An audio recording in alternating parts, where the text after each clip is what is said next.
Thank you for clicking on this Smashy Smashy Eggman movie reviews and more bonus review. Should have grabbed it before I sat down, but I just finished watching 3,000 Years of Longing. It came out on Blu-ray and last Tuesday. I picked up a copy because I really wanted to see it, but I didn't get a chance to when it was in theaters. So I picked up a copy on Tuesday, and I finally got a chance to watch it today, or tonight. So I checked it out, and yeah. It was a pretty decent movie. I liked it. I have a few story complaints. But beyond that, like Tilda Swinton, Idris Elba do a great job. Basically, the plot of the movie is Tilda Swinton is a literary scholar who goes to a country in the Middle East. They state which one, but I can't remember it now. For a lecture. While she's there, she buys a bottle from one of the shops. As she's cleaning the bottle, it opens and it releases a djinn, which is a genie. And the genie tells her she has 3 wishes, explains the rules, and then tells her his story, basically of how he got trapped in the bottle 3 different times, which spanned about 3,000 years. My problem with this story is that is half the movie. Is his story. The movie's about an hour and 48 minutes. His story takes up an hour of this movie. So it really feels like that's the movie. That the movie is just this story. Unfortunately, you still need to tell her story with the djinn, which can't happen until after he tells his story. So it was a little jarring when, especially because it had a real clean break. Like, there was a moment where if credits had shown up, I perfectly would have understood, because we had a narration from Tilda Swinton. It made sense, and it could have been done, but it wasn't. And the movie does that a couple of times, where it has a moment, it cuts to black for about 10 seconds, and then the movie continues. And that's my biggest complaint, is I kept the last half hour of this movie, I kept thinking it was done. And then it kept going. Was the secondary story bad? No. It was a fine story. I think it's less entertaining than the hour that led into it. I think the fact that the first hour of this movie is just Idris Elba and Tilda Swinton, like the present is them in a hotel room in bathrobes going over the story, and Tilda Swinton trying to figure out if he's a trickster djinn or if he's being sincere, and then going through his story. I'm glad they told the story in the detail they did. I think it was really good.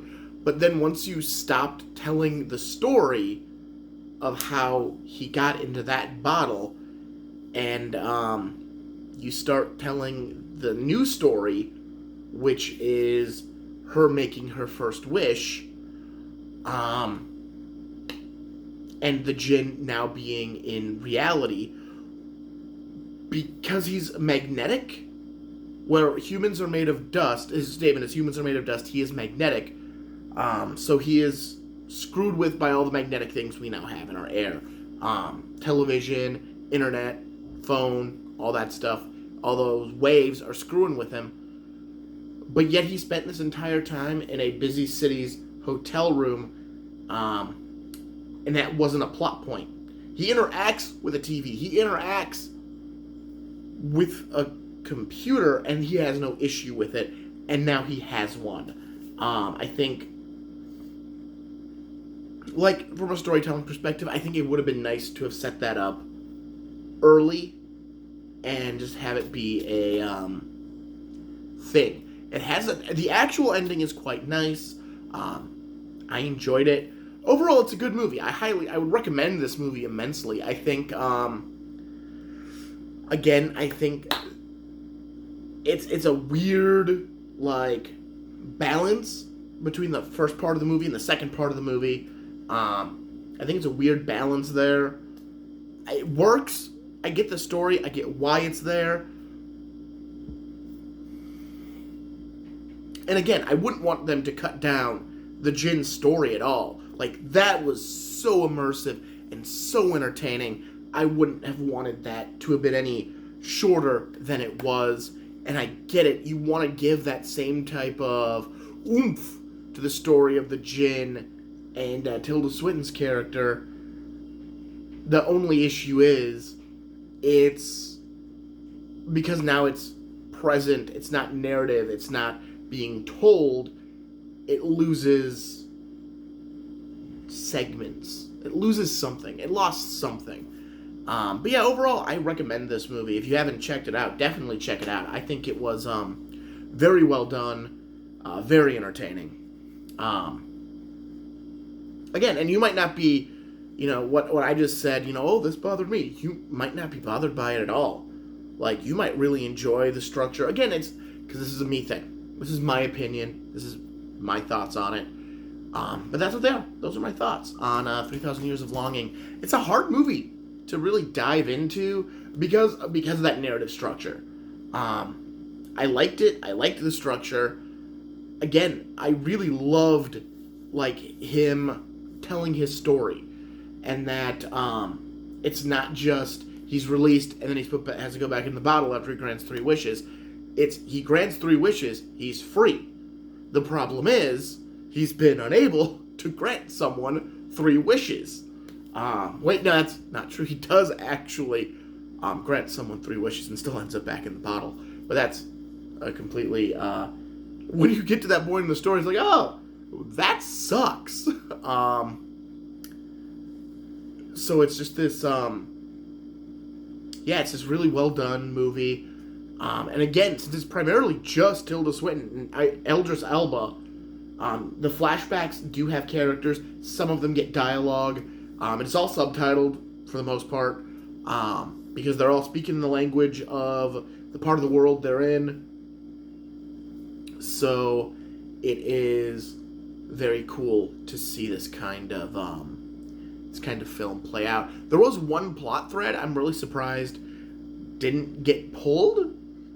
Because I feel like it makes no sense to have the plot thread is one of the because the reason the Jin constantly is getting screwed over and shoved in a bottle is because he falls in love too easily with women.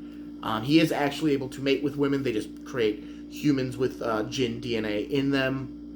And he says one of the women who eventually traps him back in a bottle became pregnant. And there's no follow-up.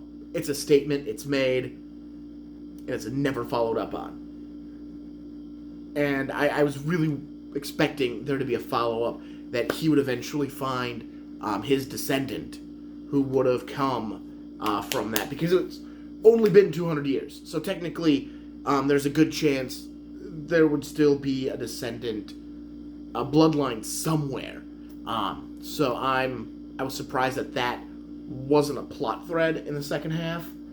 Because I feel like it should have been. Maybe it's just me. I don't know, but I feel like it should have been. But yeah, otherwise, like I said, 300 Years of Longing, I enjoyed it. I thought it was a really good movie. It's very well shot, very well acted, and very enjoyable. So, if you got it, buy a copy, rent a copy, go online. It's got to be streaming somewhere, and check it out. It's very entertaining, and I really enjoyed it.